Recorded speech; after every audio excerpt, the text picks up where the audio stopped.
Howdy, you folks from Steventown Typewriter, Steventown, New York. Picked up this 1959 Olympia SG1. Many people consider this to be the standard of all standards. And it's in pretty decent shape. The body looks to be good. As you can see, it doesn't have the paper rest, which most of them don't. But I think it'll make a nice machine when it's cleaned up. It's got a lot of dirt on it. It's been sitting. I just got it this afternoon, and the process of cleaning up and getting it up and functioning is going to start. And I think I might put a new platen on this. I'm not sure. So we've got the body panels all off of this Olympia SG1, as you can see, and it's pretty dirty. Not too terribly dirty, though. I think it'll clean up very nicely. But the body panels come off very easily on these. I didn't include it in the video because it's pretty self-explanatory, but I did want to show these are the body panels once they're off. And you can tell the insulation inside here, which I'm going to replace, just sort of on these older machines, kind of crumbles when you touch it, but this is what the body panels look like on this machine. And I've also removed the carriage. The carriage on these comes off pretty easy. There's two little switches on the side, but as you can tell, the carriage on this looks to be in pretty good shape. I took a durometer and measured the platen, and it's actually in good shape for the age, but these machines, you know, they just need a good cleaning up. So this is the carriage off of the machine. I'll be cleaning that and the rest of the machine up. The internal cleaning of the Olympia SG1 came along pretty nice.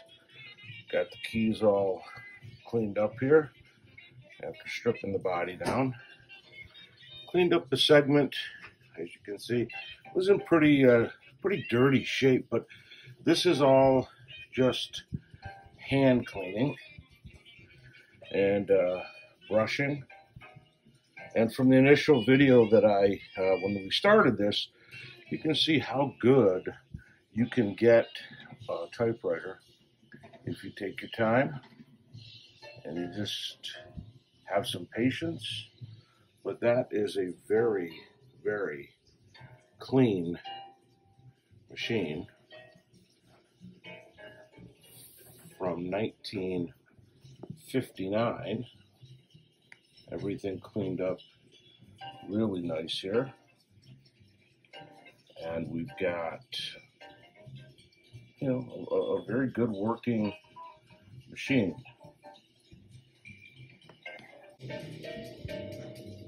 And as you can see, the bottom of this machine is equally in good shape. I cleaned all between the key levers, degreased everything, made sure everything's looking good here.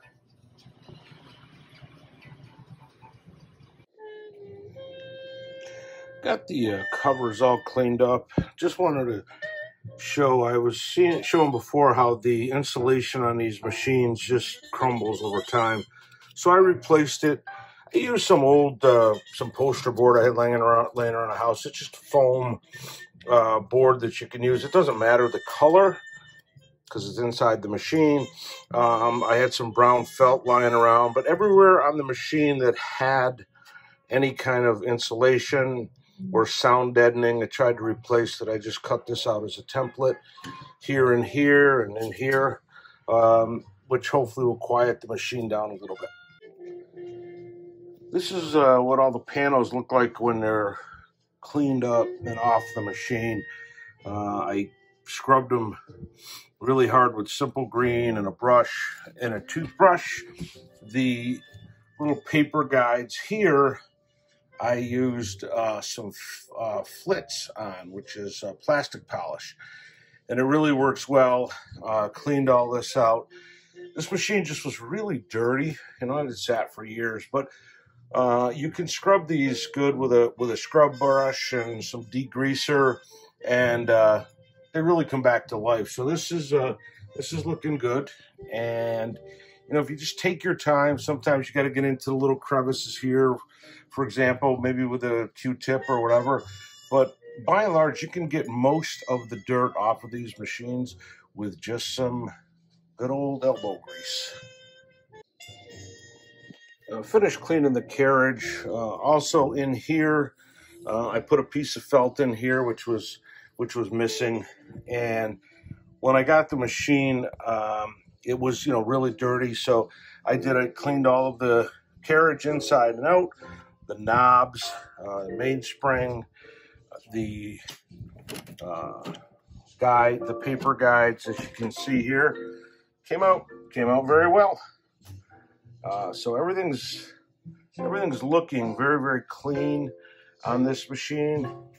I will say I don't think you'll see a machine that's you know, so clean after you just take some time and you do your best. And like I said, Q-tips, some toothbrushes, and the you know, the result is that you got a really, really good, clean machine that you're going to be able to use for a long time to come.